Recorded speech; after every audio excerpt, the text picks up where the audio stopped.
नमस्कार। Artificial intelligence मतलब AI creative field में आ रहा है, ये तो हम सब जानते हैं। हाँ, जो इंटीरियर डिजाइन के पूरे पेशे पर ही सवाल उठा रहा है ना? बिल्कुल। हमारे पास एक यूट्यूब वीडियो का हिस्सा है और आज की हमारी पूरी बातचीत इसी एक सोर्स पर बेस्ड होगी। तो हम इसी के दावों को, इसके तर्कों को ही देखेंगे। ठीक है, तो क्या है इसका मेन पॉइंट? इसका जो मुख्य तर्क है वो काफी चौंकाने वाला है। सवाल ये कि क्या चैट जीपीटी जैसे एआई टूल्स इंटीरियर डिजाइनर्स की छुट्टी कर सकते हैं? अच्छा, मतलब ये तो बहुत बड़ा दावा है। हाँ, वीडियो बनाने वाले का कहना है कि देखो, डिजाइनर मोटी फीस लेते हैं और देते क्या है, कुछ गिने चुने आइडियाज। और दूसरी तरफ चैट जीपीटी है जो मुफ्त में ढेरों डिजाइन दे सकता है। ओके, तो ये मुफ्त बनाम महंगा वाला एंगल है। हाँ, तो चलिए समझते हैं कि इस वीडियो के हिसाब से ये होता कैसे है। चैट जीपीटी को इंटीरियर डिजाइन के लिए यूज कैसे करें और क्यों इसे पारंपरिक डिजाइनरों से बेहतर या एक ताकतवर विकल्प माना जा रहा है इस सोर्स के मुताबिक। अच्छा, तो इस पर विस्तार से बात करते हैं। वीडियो कहता है कि तरीका बहुत सिंपल है।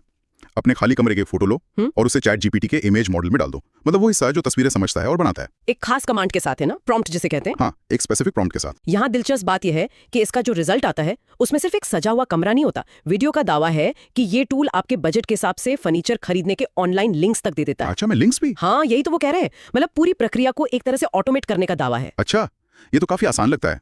फोटो दो, कमांड दो और लिंक्स भी मिल गए। पर सवाल यह है कि अगर एआई ने जो पहला डिजाइन दिया वो पसंद ही ना आए तो फिर क्या? हाँ, ये तो होता ही अक्सर। क्या उसमें कुछ अपनी मर्जी चलाने की गुंजाइश है? बिल्कुल। वीडियो कहता है कि इसका भी जुगाड़ है। अगर पहला डिजाइन ठीक ना लगे तो आप अपनी पसंद की कोई फोटो, मान लीजिए कहीं ऑनलाइन देखी हो या किसी मैगजीन में। अच्छा, रेफरेंस इमेज। हाँ बिल्कुल, उसे रेफरेंस के तौर पर यूज कर सकते हैं। उसे दूसरे प्रॉम्प्ट के साथ अपलोड कर दो और एआई दिखा देगा कि वो वाला स्टाइल आपके कमरे में कैसा लगेगा। यहाँ बात सचमुच दिलचस्प हो जाती है। मतलब पर्सनलाइजेशन भी मुमकिन है। हाँ, और इस यूट्यूबर ने खुद करके भी दिखाया है ना। हाँ, उसने अपने स्टूडियो की फोटो यूज की थी और चैट जीपीटी से अपना ड्रीम स्टूडियो डिजाइन करवाया, ये दिखाने के लिए कि ये काम करता है। सही कहा। तो ये सिर्फ थ्योरी नहीं, प्रैक्टिकल डेमो भी है उस वीडियो में। अगर हम इसे बड़ी तस्वीर से जोड़ें तो इन सब बातों के आधार पर वीडियो का निष्कर्ष बहुत सीधा है। वो कहते हैं इंटीरियर डिजाइनर की जरूरत ही क्या है, बस 2 प्रॉम्प्ट चाहिए। हाँ, बस 2 सही प्रॉम्प्ट और काम हो गया। वीडियो में तो ये भी कहा है कि कमेंट करो तो वो प्रॉम्प्ट्स बता भी देंगे। अच्छा, तो कम से कम इस सोर्स का नजरिया तो यही है कि एआई ऐसे क्रिएटिव काम अब आम लोगों की पहुंच में ला रहा है। तो इन सब का क्या मतलब है? संक्षेप में देखें तो ये सोर्स चैट जीपीटी को इंटीरियर डिजाइन के लिए एक बहुत पावरफुल टूल बता रहा है।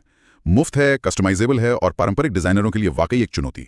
कम से कम वीडियो का दावा तो यही है। हाँ, मुख्य बातें क्या हैं? फोटो अपलोड, प्रॉम्प्ट का इस्तेमाल, तैयार डिजाइन मिलना, शॉपिंग लिंक्स और रेफरेंस इमेज से मनचाहा लुक पाना। ये एक महत्वपूर्ण सवाल खड़ा करता है, खासकर इस सोर्स के दावों को देखते हुए। हाँ। कि रचनात्मकता और डिजाइन की दुनिया में एआई का फाइनल रोल क्या होगा। हाँ, ये सोचने वाली बात है। क्या ये सच में इंसानी महारत, वो जो समझ होती है, उसकी जगह ले लेगा जैसा ये वीडियो कह रहा है? हाँ, या फिर ये बस एक और टूल बनकर रह जाएगा, एक सहायक, प्रोफेशनल्स के लिए भी और हम जैसे शौकीनों के लिए भी। ये देखना वाकई दिलचस्प होगा कि टेक्नोलॉजी और क्रिएटिविटी का ये रिश्ता आगे कैसे बढ़ता है।